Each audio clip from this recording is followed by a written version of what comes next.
All right, well, welcome to our yoga practice today. And we continue to explore with Brené Brown's book, Atlas of the Heart. And this particular chapter I found pretty loaded. It talks about basically our need to belong and that we are people, that we need to people.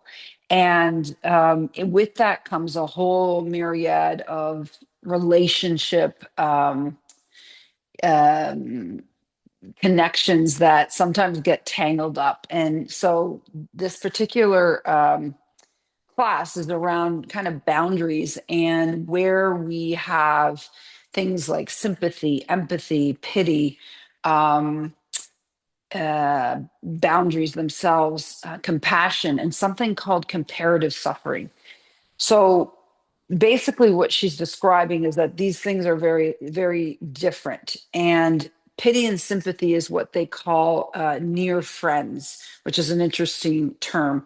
And it's a near enemy to something like empathy, where sympathy and pity is really when we get into a situation, especially pity, when you say something like, or you think to yourself, oh, that poor thing, you know. And then what's not said, but what is kind of in tone to that is comma, glad it's them and not me, right? It really puts your distance away from that situation or that person because it doesn't put you on the same level in terms of emotional distress or whatnot.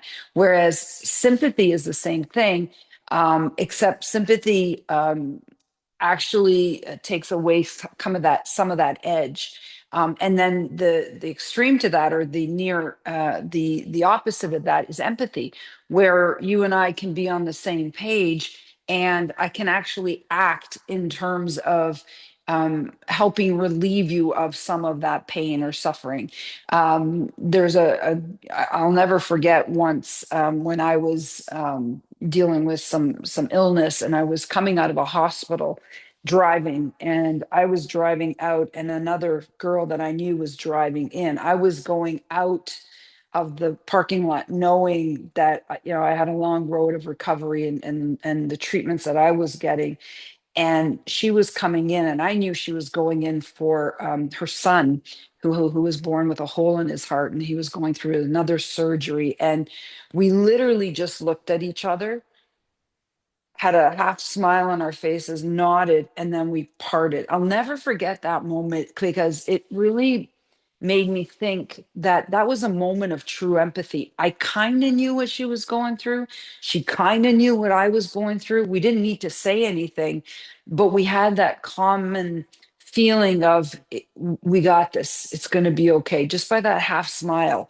And I think that's where empathy really finds a home in compassion, because with empathy, we can be compassionate. Now, there is this idea of being so empathetic that it'll deplete you, right? So that's no longer empathy. That is now self-destructive. That is now not safe for you. So where can you put those boundaries in place so that there's an energy around you that is porous, so that you can feel a boundary, but that you're safe at the same time? And I think in our practice, in our yoga practice, and any kind of movement that you're mindful of the movement, you're actually able to say, I can't do this. I need to step back. And this is why I believe building on moves is really important, because you can always do something of something, and then you're just going to find out where that is. And that's putting a boundary in place. She also talks about something called comparative suffering, which I'm going to read to you because I find it fascinating. So, comparative suffering is the belief that our pain doesn't count because someone has it worse. Um, and she reminds us that it's not noble to feel that way. It's actually scarcity disguised as perspective. And compassion is not a pie that we cut up. We can all have it. And if we can't own our own pain, it's really difficult to approach and become and have a capacity for compassion for others, or honoring others' pain, because we need to honor our pain. And it doesn't make it less or more because you're feeling you're comparing it to someone else's suffering. And we find this, I find a lot when we have individuals or people in our lives that are going through something really tough. And, I could have it worse. Well, yes. And you still have pain. Both things can be true.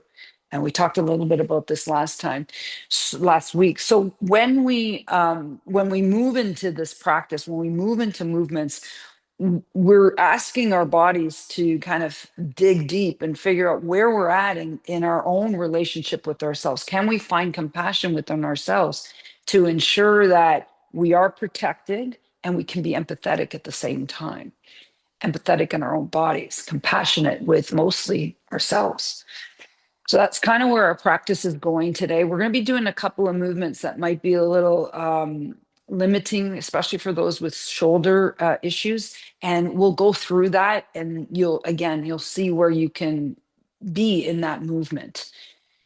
Okay, so let's go. We'll sit on our back. I'll go back and sit on my seat.